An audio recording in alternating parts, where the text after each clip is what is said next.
Dr. Friend Matiang'i, thank you very much for coming to rescue us from this state of economy, a paradoxical state of economy. In fact, William Samoei Ruto is doing nothing in this country. William Samoei Ruto has eclipsed our economy. He has discombobulated our economy. He has plummeted our economy, and our economy is not working. And we need you, Dr. Matiang'i, to come and rescue us from this paradoxical state of an economy that we are in. I know this is for Kisumu TV, and we have done a lot of work here today. We are asking you guys, please guys, can we share these videos to reach as many people as possible, because this is our way of campaigning for Okongo Fred Matiang'i. This is our way of making this country becoming great again. Can we subscribe? Can we comment? Can we like? Can we do anything that we can do within our power to ensure that this message that we are emitting here today reaches so many people, as many as possible? Thank you.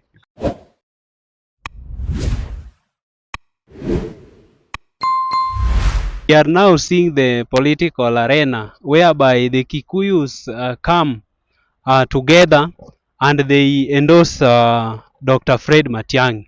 And we saw the homecoming of Dr. Fred Matiang'i, and people are now seeing that it is a game changer in the politics. What can you comment about Fred Matiang'i being endorsed to be the presidential candidate 2027? Thank you very much. Thank you very much, Kisumu TV. I really enjoy that. In fact, it was a wave. It was a very good wave for us. I come from Mama Bay, but so many people are really disappointed with this non-performing government. In fact, they are waiting for Matiang'i. You know what William Ruto is doing? William Ruto is just controlling political infrastructure in this country. William Ruto has no idea about economy, and that is what the people of Kenya are yearning for. They want somebody that can drive and deliver performance to these great people of this country. And the only person that can do it is Fred Matiang'i. Fred Matiang'i did it in internal security. We saw it. ICT, we saw it. Education, we saw it. Fred Matiang'i has been somebody who is result driven. That is why I, as a care doctor from Homa Bay County, I really support Fred Matiang'i to be the president of our country 2027. And I'm really happy with Kikuyus, because they're telling us that they are not going to field a candidate for presidency in 2027. I'm hoping so, because maybe some tricks can play some jiggery poxes on us. But I'm praying so that they support Fred Matiang'i for the president of 2027. And I'm praying also for Kalonzo Musyoka, because for Fred Matiang'i to win, we really need Kalonzo Musyoka. Because if we can have Kalonzo Musyoka, we have Kikuyus on board, we have ECs on board, that is almost 9 million votes, and we have some GLCs around there, around 2 million. We are having 11 million, and Fred Matiang'i is going to be announced in the morning as the president of this country, and that is what we need. It is not about it is not about what is called ethnic politics. Ethnic politics is long gone. We don't need this ethnic politics. We need a politician, a president that is going to serve all of us equally. Is going to serve Luos equally. Is going to serve Kalenjins equally. Is going to serve Kikuyus equally, Kisii equally, Kambas equally, Coast equally, and even Orias equally. And that we can only get it from Fred Okongo Matiang'i, because this guy is economic oriented. You know, William Ruto has no plan now. William Ruto William Ruto is scared now. Is marooned. Is running to everyone. In fact, there is something that is going on, and they are telling us that William Ruto is really quoting Kalonzo Musyoka now. That he wants Kalonzo Musyoka to be the running mate of William. That William Ruto wants Kalonzo Musyoka to be his running mate. And we are praying that Kalonzo Musyoka will not fall to this trick, because this is a trick. He told us, William Ruto, the other day, 1 year ago, he told us that in 2027 is going to have a woman as a running mate. And that woman is Gladys Wangaya. The other day, they were talking about Kikuyus maintaining that running mate slot. Now they are telling us that they are quoting Kalonzo Musyoka to be the running mate of William Samoei Ruto. But we are praying as the Kenyans, as Gen Zs, millennials, are those guys who are fed up with this non-performing government, that 2027, our president, Dr. Okengo Matiang'i is going to be our president. And that one, we are not even negotiating about it. It is Matiang'i everywhere. Here. In fact, the wave is too much. It is everywhere. Thank you.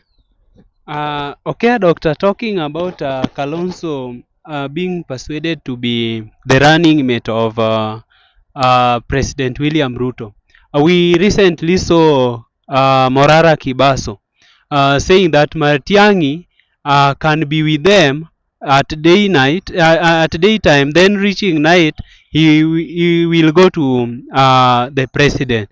Do you think the president is the one persuading him, or he was the one uh, going to apply for that slot? Jeff, who is Morara Kubas?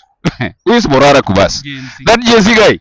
That guy is confused. That guy was asking money from these young kidwings, and he used to ask money for these guys. For you to run for presidency, Jeff, you need money. You need funding. Morara Kubasi doesn't have it. Morara Kubasi is using words to convince people. Bwana, there is nothing like Matiang'i going to William Ruto at night. This is a trick by these guys who are falling. Morara Kubasu knew that he was going to be a presidential candidate in 2027, that Kenyans, the GNCs and millennials, or those guys who are young or are disgruntled with this government, they are going to rally behind him. But people are disappointing him, because you cannot run your campaign by begging. How do you beg from morning to evening? Tap the screen from morning to evening. Oh, Kenya, give me 50 bob, 20 bob. You cannot run an election like that. And there is a wind. In fact, there is something that is taking place in this Morara Kubasu party. It has been sponsored by William Samoei Ruto. And we have so many evidence. Because William Samoei Ruto wants to divide the opposition votes. Morara Kubasu is talking on behalf of William Samoei Ruto. And he will say anything. Why is it that Morara Kubasu is having problem with every leader? He's talking bad about Kalonzo Musyoka. He's talking bad about Wamonyoro. He's talking bad about Matiang'i. He's talking bad about everybody. He's telling us that we cannot replace William Ruto with somebody who is who is dirty. Now, are we going to look for Jesus Christ to come and replace Ruto? Everybody that is in this world, we are all dirty. We are all having some small dirt, even if it is not big, but it is small dirt. So we need somebody. We are looking about somebody that can drive and deliver economically. And that person is Fred Matiang'i. Leave alone this Morara Kubas. That is a beggar. He should even go out to the street and start begging there. When Fred Matiang'i was in Gusiland, it was welcoming.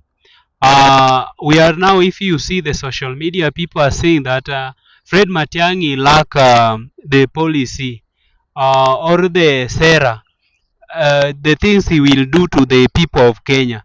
Do you think Matiang'i will deliver? And people are fearing Matiang'i, that Matiang'i is a dictator. Matiang'i will take Kenya to Moi regime. People will be killed. Like, for example, Luos Nyansa are talking about the Yala, the killing which happened when Dr. Fred Matiang'i was in government. He was the CA Interior. So what can you comment about that, and why Matiang'i allowed the people to be killed, yet he was having a docket whereby he could have react? You know, Jeff, if you don't have any record to run on, then you use your opponent as someone people should run from. People are really painting Matiang'i as someone that people should run from. I know Matiang'i is not clean as people are talking about. And we don't have Jesus. We don't have any Jesus somewhere that is going to be clean, that is going to replace William Samoei Ruto. In politics, somebody must die. I'm telling you, in politics, even in your rally, somebody must die. And if they die, it is not that you have killed them. It is just being virtue of politics.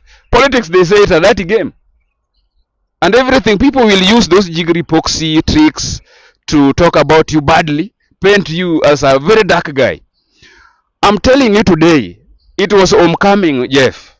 The homecoming, you are not supposed to come with your Sarah. You are introducing yourself to the people. You want to see how many supporters do I have. That is what Matiang'i wanted to see. With the time, we will get those policies from Matiang'i.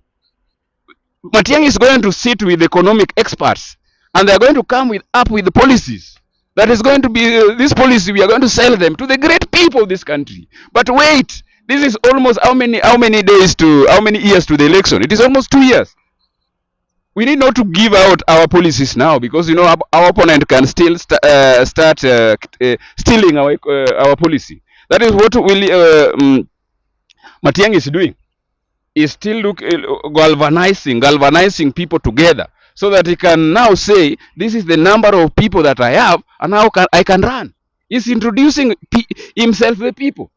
You know, imagine, remember, Matiang'i has never run for any office, political office in this country. He has never run for any MCA, governor, MP, even Senate, and everything. So is doing what he's doing now is now taking himself to the people. You want to see how many people do I have, and going forward, you will see Matiang'i going to all regions of this country to just introduce himself to the people.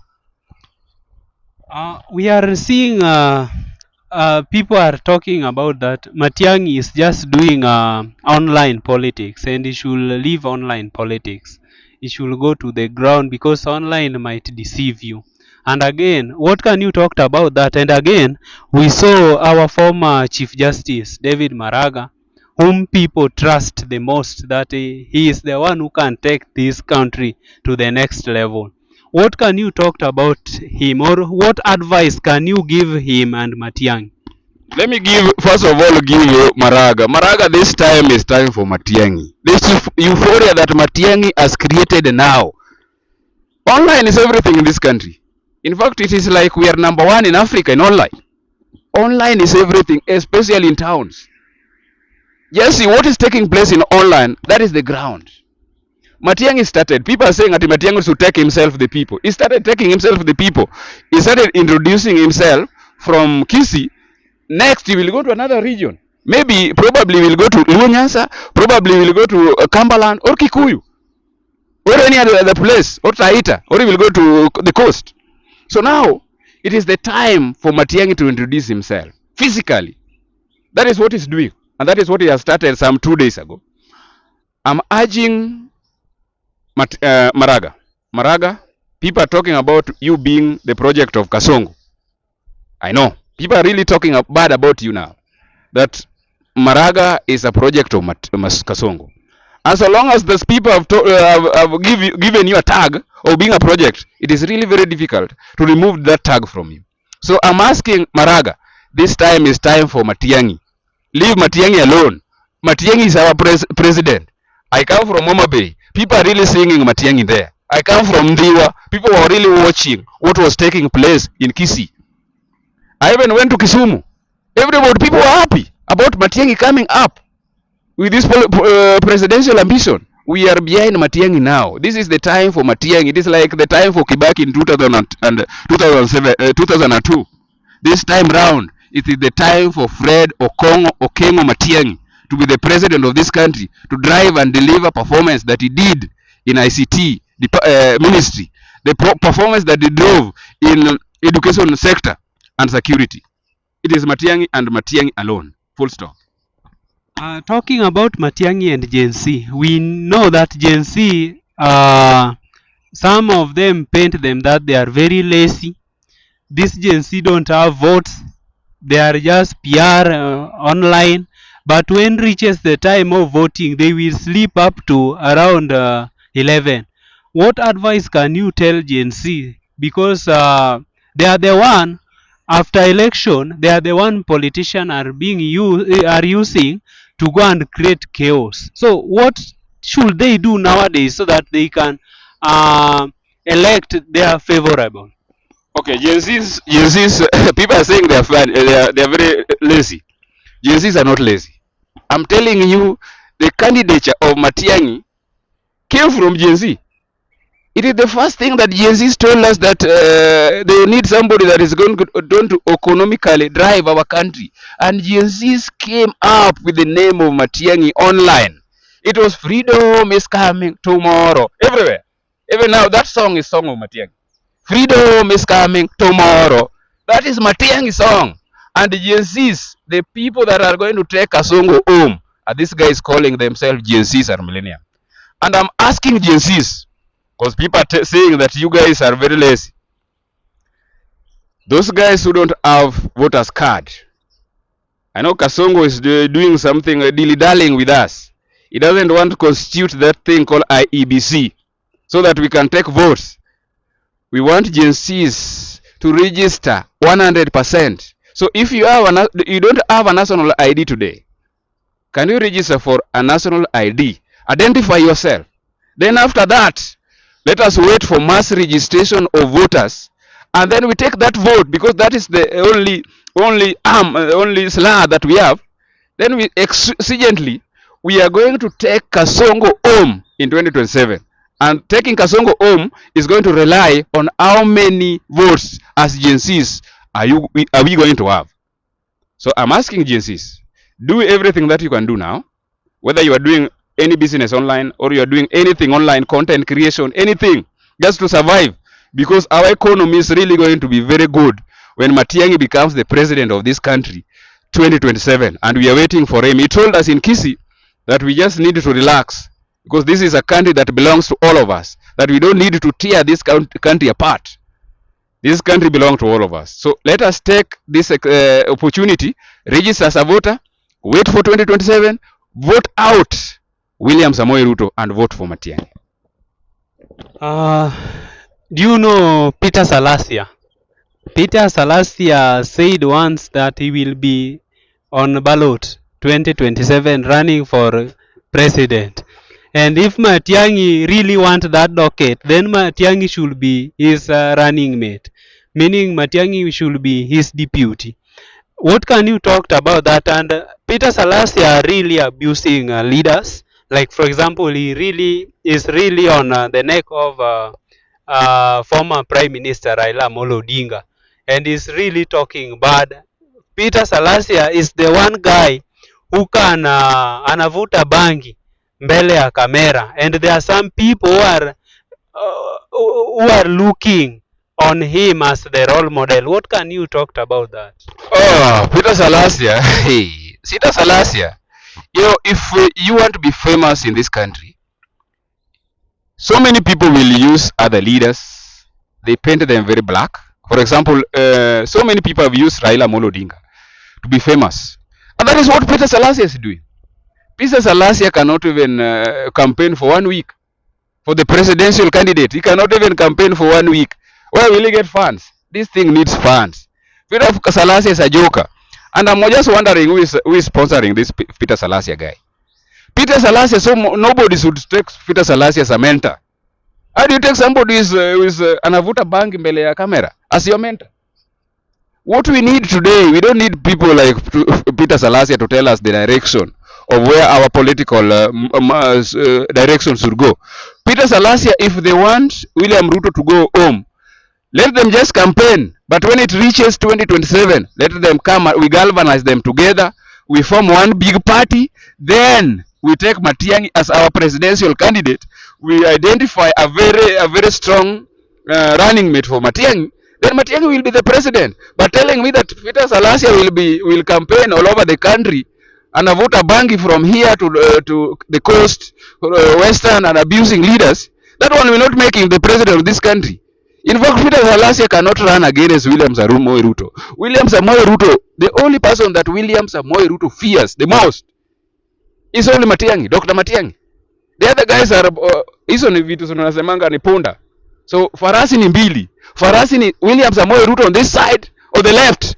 In fact, on the left, William Samoei Ruto on the left, and on the right, we have what is called Dr. Okengo Matiang'i as our president 2027.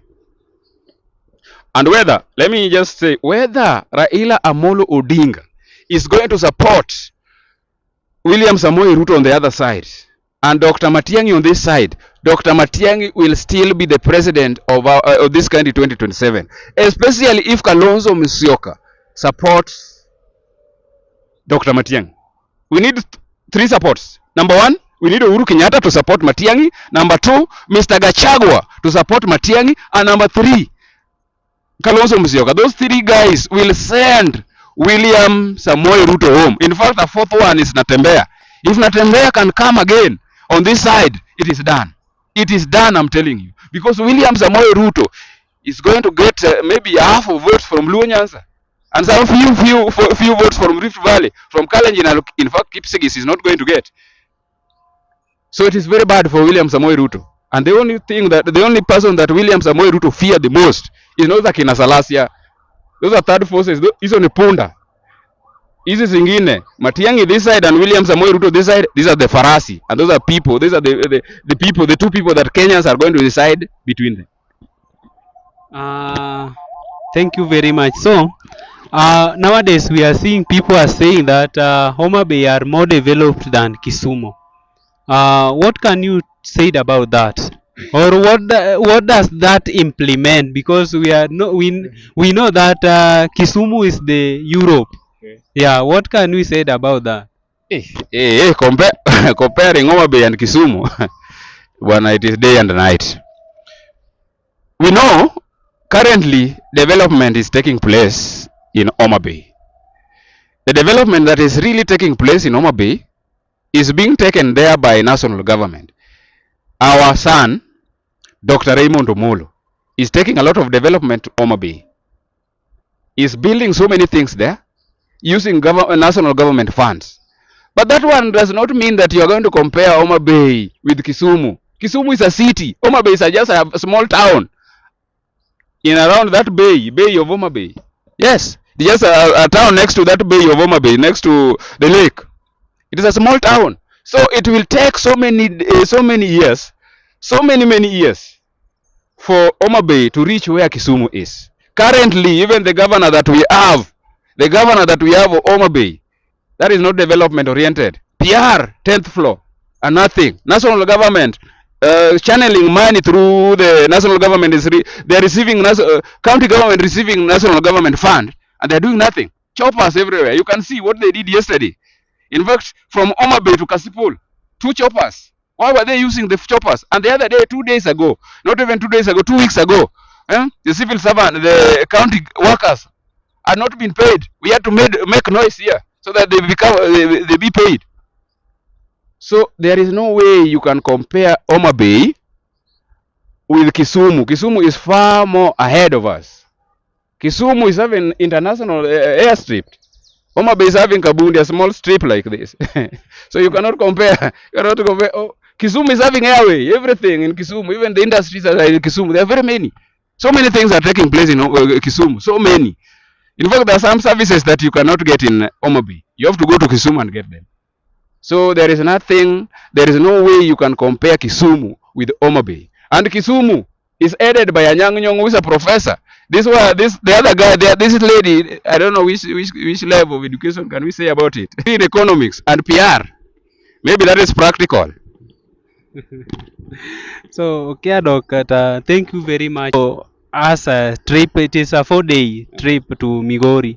What do you think the Migori people are expecting from Ruto, and what should they ask Ruto to do? Because nowadays we saw in the online that Migori is left behind in matters to economy.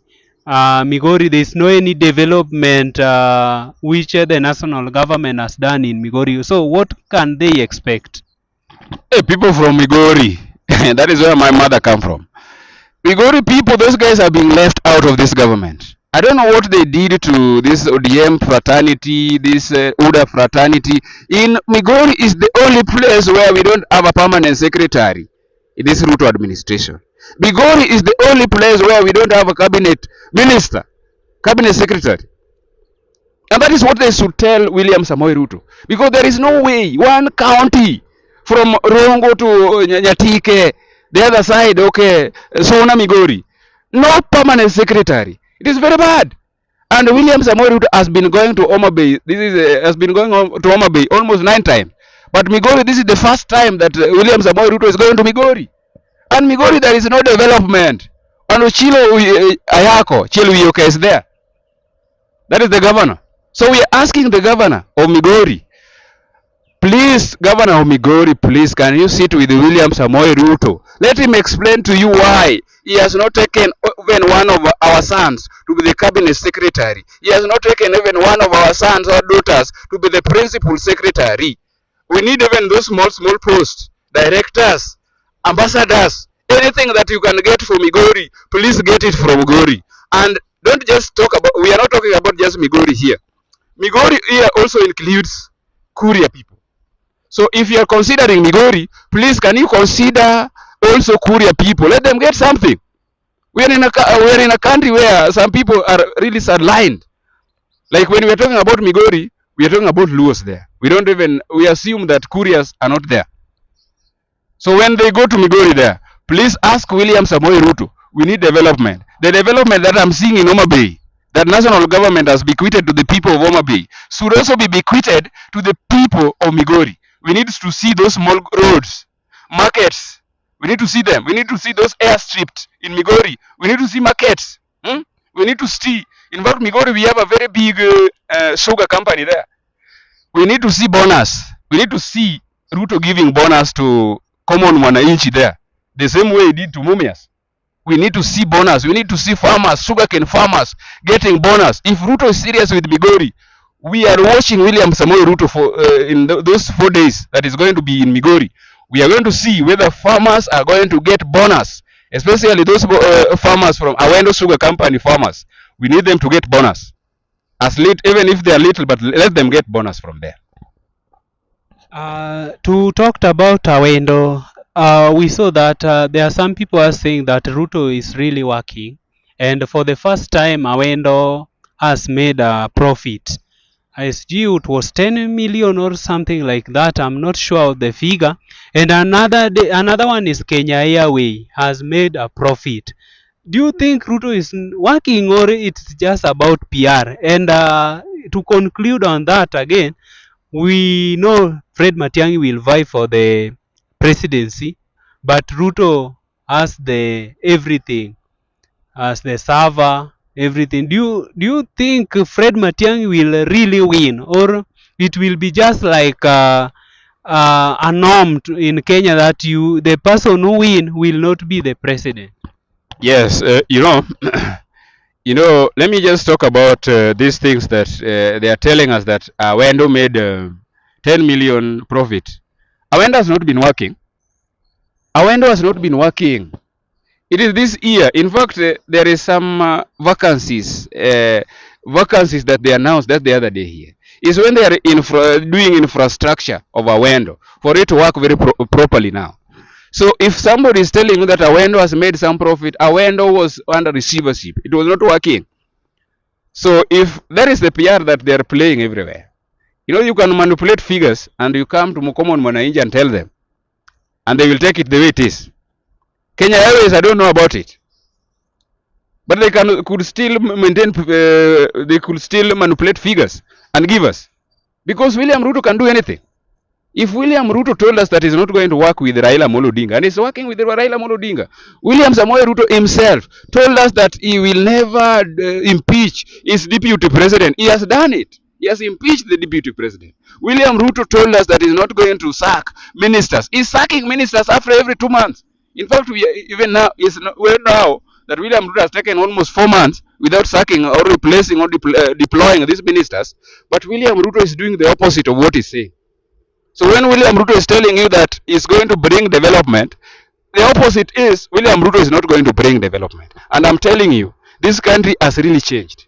If somebody wants to manipulate election in 2027, then it is not going to work. Because 2027, we are really vigilant about it. We are really going to be vigilant about our votes. It is really going to be very difficult for somebody to sabotage the election of 2027. Whether you are going to manipulate it by adding some votes, we are going to watch. We are going to be very vigilant about it. In fact, William Samoei Ruto became the president in 2022.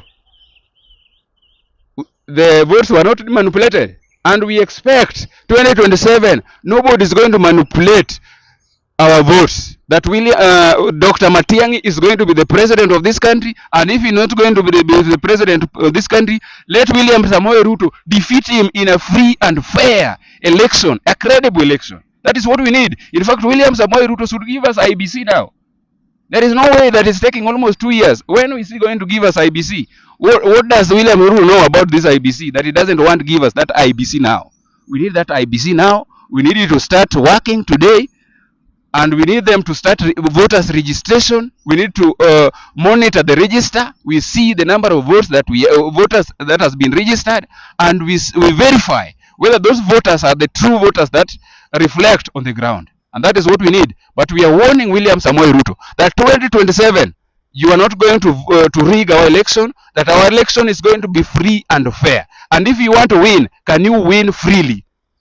Not manipulating. No manipulation in 2027. And GNCs, they are watching. People are watching. Millennials are watching. So many people are watching our election in 2027. Yeah, thank you very much, Mr. Kia Doctor. This is Kisumu TV.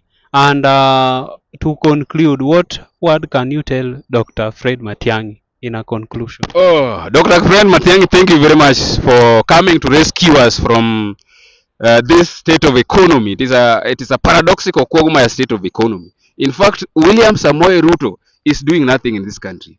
William Samoei Ruto has eclipsed our economy. He has discombobulated our economy. He has plummeted our economy, and our economy is not working. And we need you, Dr. Matiang'i, to come and rescue us from this paradoxical quagmire state of economy that we are in. We need us to give us, Fred Matiang'i, we need you to concentrate in economic recovery. Our SIFSA system is not working. William Samoei Ruto has really crippled the healthcare system. Our education funding model is very expensive, and it is really keeping so many comrades out of the university. We need you, Dr. Matiang'i, to come and help us in education system, restore it to its glory. The security system is not working.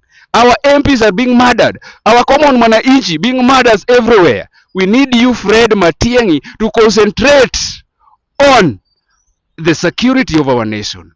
Mr. Fred Matiang'i, there is nothing that is going on in this country as far as infrastructure is concerned. And we need you, Fred Matiang'i, to start building roads that we saw during Uhuru's government. That Uhuru's government gave us so many roads in this country. And we are wondering, because William Samoei Ruto is borrowing in the morning, the evening, at night, in all this country, from IMF, international, inside this country, and we are seeing there is no development that is taking place in this country. We need you to drive and deliver performance to the great people of this country. And we, the mwananchi, the wanaji, we are behind you. We are going to give you moral support, and we are going to give you financial support. We are going to work with you at night, in the day, and everywhere where you are going to go. We are going to be with you even online, and we are going to support you. Whenever we know you are a Kisi, you come from Kisi. Nothing like that. Nothing like you are a Kisi now. You are our presidential candidate. The Kenya presidential candidate is Fred Okongo Matiang'i, the 2027 presidential candidate, and you are going to pass. I know you are going to give us the development. You are going to eradicate poverty, manumit these things that are taking place in this country, and our country is going to come back. Beacon of hope is going to beckon in us, and it is going to come back in this country. This country is going to be great again under Okongo Fred Matiang'i as the president of this country, the man of the omnibus, Fred Matiang'i. Yeah. Thank you very much. I know this is for Kisumu TV, and we have done a lot of work here today.